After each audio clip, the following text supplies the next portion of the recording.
রাতের অন্ধকারে বড়বাজারের অলিগলিতে চলল তল্লাশি, আরও অস্ত্র লুকিয়ে রাখা শহরে। নিউটাউনে স্কুল ছাত্রীকে ধর্ষণ করে খুন, প্রাথমিক ময়নাতদন্তের রিপোর্ট দেখে নিশ্চিত তদন্তকারীরা। রবিবার তিলোত্তমার জন্মদিন, মুখ্যমন্ত্রীর বাড়িতে যাচ্ছে নিমন্ত্রণ পত্র। কল্যাণীর বাজি বিস্ফোরণের ঘটনায় রিপোর্ট তলব নবান্নের। হাসপাতালের রোগী, বাইরে থেকে ওষুধ কিনে দিতে হচ্ছে, একের পর এক ছবি ধরা পড়ল মেদিনীপুর মেডিকেলে। দিল্লি জিততেই আরো অক্সিজেন পেলেন শুভেন্দু, ক্ষমতায় আসার আগেই বাংলাকে দিলেন বড় প্রতিশ্রুতি। চলুন বিস্তারিত জেনে নেওয়া যাক। রাতের অন্ধকারে বড়বাজারের অলিগলিতে চলল তল্লাশি, আরো অস্ত্র লুকিয়ে রাখা শহরে। শুক্রবার রাতে এই তল্লাশি শুরু হয়। জানা গিয়েছে, ধৃতদের জেরা করে কিছু তথ্য জানতে পেরেছিল এসটিএফ। সেই সূত্র ধরেই তল্লাশি চালানো হয়। শহরের ব্যবসা বাণিজ্যের প্রাণকেন্দ্র বড়বাজার, সারাদিন চলে কেনা বেচা, অলিগলিতে থাকে মানুষের ভিড়। শুক্রবার রাতে সেই বড়বাজার শুনশান হতেই অভিযান চালালো কলকাতা পুলিশের স্পেশাল টাস্ক ফোর্স এসটিএফ। কয়েকদিন আগে শিয়ালদহের সুরেন্দ্রনাথ কলেজের পাশ থেকে অস্ত্র সহ একাধিক যুবককে গ্রেফতার করে পুলিশ। উদ্ধার হয় অস্ত্র। সেই ধৃতদের জেরা করে পাওয়া তথ্যের ভিত্তিতেই এবার তল্লাশি চালানো হলো বড়বাজারে। নিউটাউনে স্কুল ছাত্রীকে ধর্ষণ করে খুন, প্রাথমিক ময়নাতদন্তের রিপোর্ট দেখে নিশ্চিত তদন্তকারীরা। শুক্রবার সকালেই লোহার ব্রিজের কাছে পরিত্যক্ত জঙ্গলের ভেতর থেকে নাবালিকার অর্ধনগ্ন দেহ উদ্ধার হয়। মৃতদেহের পাশে একটি কমলালেবু পড়েছিল। পুলিশ সূত্রে জানা গিয়েছে, নাবালিকার মুখ থেকে গ্যাজলাও বেরোচ্ছিল। নিউটাউনে নাবালিকাকে ধর্ষণের পর শ্বাসরোধ করে খুন। ময়নাতদন্তের প্রাথমিক রিপোর্ট দেখে অনুমান পুলিশের। প্রাথমিক রিপোর্টে বলা হচ্ছে, শ্বাসরোধ করে খুন করা হয়েছে। গোটা শরীরে আঁচড়ের চিহ্ন রয়েছে। যৌনাঙ্গে পাওয়া গিয়েছে ক্ষত চিহ্ন। তাতে ফরেনসিক বিশেষজ্ঞরা স্পষ্টভাবে মনে করছেন, খুনের আগে ওই নাবালিকার ওপর যৌন নির্যাতনও করা হয়েছে। কারণ চিহ্নগুলো সবই অ্যান্টিমর্টেম, অর্থাৎ আগে অত্যাচার হয়েছে, পরে খুন করা হয়েছে।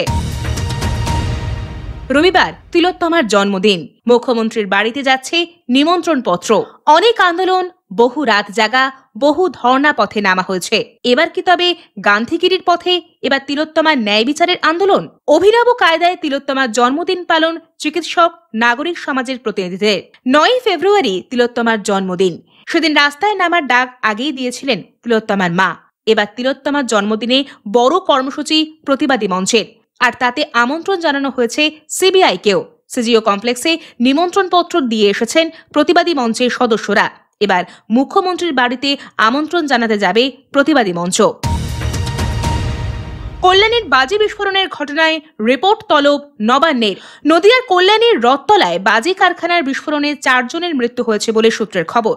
ঘটনার পর ঘটনাস্থলে আসে রাজনৈতিক নেতৃত্ব থেকে প্রশাসনিক আধিকারিকরা।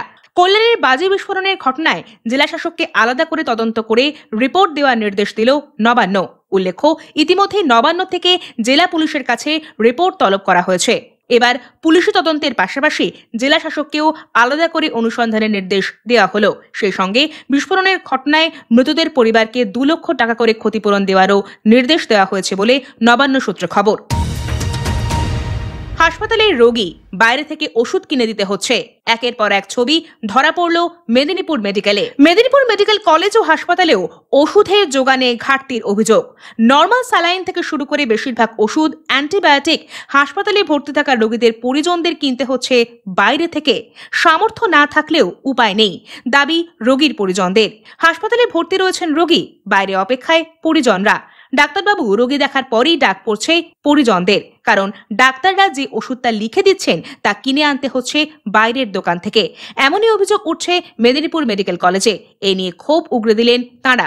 তবে হাসপাতাল কর্তৃপক্ষ সেই অভিযোগ খারিজ করে বলেছে, 1-2 এমন ঘটনা ঘটলেও হাসপাতালে ওষুধের যোগানের ঘাটতি নেই। দিল্লি জিততেই আরো অক্সিজেন পেলেন শুভেন্দু, ক্ষমতায় আসার আগেই বাংলাকে দিলেন বড় প্রতিশ্রুতি। এদিন মহিষাদল বিধানসভার হলদিয়া ব্লকের দেউলপোতা অঞ্চলে জনসংযোগ কর্মসূচিতে অংশ নেন নন্দীগ্রামের বিজেপি বিধায়ক। সেখানে তিনি বলেন, দিল্লি আমাদের হয়েছে, 26-এ বাংলার পালা। মাঝে বিহারও রয়েছে। দিল্লিতে ২৬ বছর পর ক্ষমতায় ফিরছে বিজেপি, আর সেই জয়কে হাতিয়ার করে বাংলায় তৃণমূল সরকারকে ক্ষমতাচ্যুত করার ডাক দিলেন বিধানসভার বিরোধী দলনেতা শুভেন্দু অধিকারী। শনিবার পূর্ব মেদিনীপুরে মহিষাদলে এক জনসংযোগ কর্মসূচি থেকে তিনি জানান, বিজেপি ক্ষমতায় এলে এই সরকারের চেয়ে বার্ধক্য ভাতা, বিধবা ভাতা বেশি দেবে, আবাস যোজনার টাকা বেশি দেবে। দিল্লিতে ২৬ বছর পর সরকার পরিবর্তন হলে এখানেও সম্ভব বলে তিনি মন্তব্য করেন। ফের হিন্দুদের একজোট হওয়ার বার্তা দেন তিনি। আজকের খবর এই পর্যন্তই। সকলকে ধন্যবাদ এতক্ষণ আমাদের সঙ্গে থাকার জন্য।